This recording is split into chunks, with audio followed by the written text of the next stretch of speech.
পরমা একাদশী তিথিতে ব্রত মাহাত্ম্য কথা শ্রবণ করুন। মহারাজ যুধিষ্ঠির বললেন, হে কৃষ্ণ, পুরুষোত্তম মাসের কৃষ্ণপক্ষের একাদশীর নাম কি এবং এর বিধি বা কি, দয়া করে আমাকে বলুন।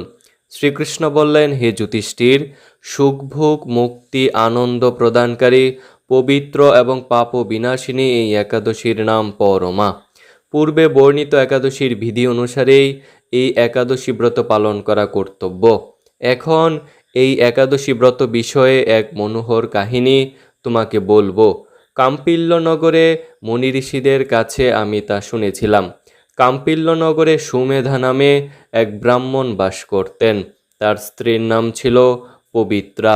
তিনি অত্যন্তই পতিব্রতা ছিলেন, কিন্তু পূর্বের কর্মফলে এই ব্রাহ্মণ ধনহীন হয়ে পড়েন। ভিক্ষা চেয়েও তার কিছুই জুটত না, কিন্তু তার স্ত্রী নিজ পতির সেবা নিষ্ঠা সহকারে করতেন। গৃহে অতিথি সেবার জন্য প্রয়োজনে অনাহারে থাকতেন। স্বামীকে কখনো বলতেন না যে গৃহে অন্ন নেই। পত্নীর শারীরিক দুরবস্থার কথা চিন্তা করে ব্রাহ্মণ নিজের ভাগ্যকে দোষারোপ করতেন। একদিন পত্নী প্রিয়ঙ্বদাকে বললেন, হে কান্তে, আমি ধনবান মানুষদের কাছেও ভিক্ষা চেয়ে পাই না। বলো এখন আমি কি করব? ধন সংগ্রহের জন্য আমি অন্য কোথাও যেতে চাই, তুমি আমাকে অনুমতি দাও। ব্রাহ্মণ পত্নী তখন তাকে বললেন, হে বিদ্বান, এ জগতে মানুষ তার পূর্ব সঞ্চিত ফল ভোগ করে। পূর্বজন্মের কোনো ফল না থাকলে স্বর্ণ পর্বতে গেলেও কিছু পাওয়া যাবে না। হে স্বামী, পূর্বজন্মে আমি অথবা আপনি কেউই ধন সম্পদ ইত্যাদি কোনো কিছুই সৎপাত্রে দান করিনি।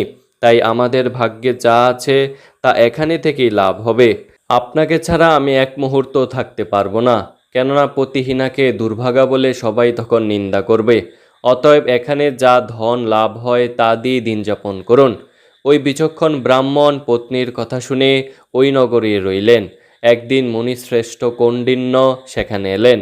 তাকে দেখে সুমেধা খুব খুশি হলেন। ব্রাহ্মণ সশ্রীক মুনিকে প্রণাম জানালেন, সুন্দর আসন দিয়ে তার পূজা করলেন। ওই দম্পতি আনন্দ সহকারে মুনিকে ভোজন করালেন। এরপর ব্রাহ্মণ পত্নী জিজ্ঞাসা করলেন, হে মুনিবর, কিভাবে দারিদ্রতা নাশ হয়?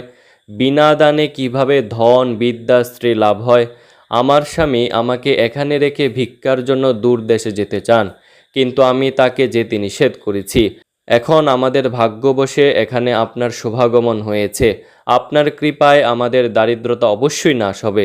দারিদ্রতা বিনষ্ট হয় এমন কোনো ব্রত বা তপস্যার কথা আপনি কৃপা করে আমাদের বলুন। এই কথা শুনে মুনিবর বললেন, হে সাধ্বী, পুরুষোত্তম মাসের কৃষ্ণপক্ষে পরমা নামে সর্বশ্রেষ্ঠা এক একাদশী আছে। এই একাদশী তিথি ভগবানের অতীব প্রিয়তমা। এই একাদশী ব্রত পালনে মানুষ অন্ন ধন সম্পদ আদি সবই লাভ হয়ে থাকে। এই সুন্দর ব্রত ধনপতি কুবের প্রথমে করেছিলেন। রাজা হরিশ্চন্দ্র এই একাদশী ব্রত পালনে স্ত্রী পুত্র ও রাজ্য ফিরে পেয়েছিলেন। হে বিশালাক্ষী, এই জন্য তোমরাও এই একাদশী ব্রত পালন করো।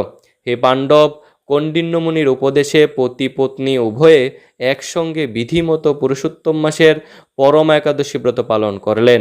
ব্রত সমাপনের পর রাজভবন থেকে এক রাজকুমার তাদের কাছে এলেন। ব্রহ্মার প্রেরণায় তিনি বহু ধন সম্পদ, নতুন গৃহ এবং গাভী এই দম্পতিকে দান করলেন। এই দানের ফলে মৃত্যুর পর সে রাজা বিষ্ণুলোকে প্রাপ্ত হয়েছিলেন। এইভাবে পরম একাদশী ব্রতের প্রভাবে ব্রাহ্মণ দম্পতির সকল দুঃখের অবসান হলো। যে মানুষ এই একাদশী ব্রত পালন না করেন তিনি 84 লক্ষ যোনিতে ভ্রমণ করেও কখনো সুখী হয় না। বহু পুণ্যকর্মের ফলে দুর্লভ মানব জন্ম লাভ হয়। তাই মানব জীবনে এই একাদশী ব্রত পালন করা অবশ্যই কর্তব্য।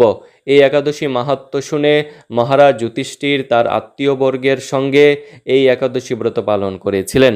হরে কৃষ্ণ।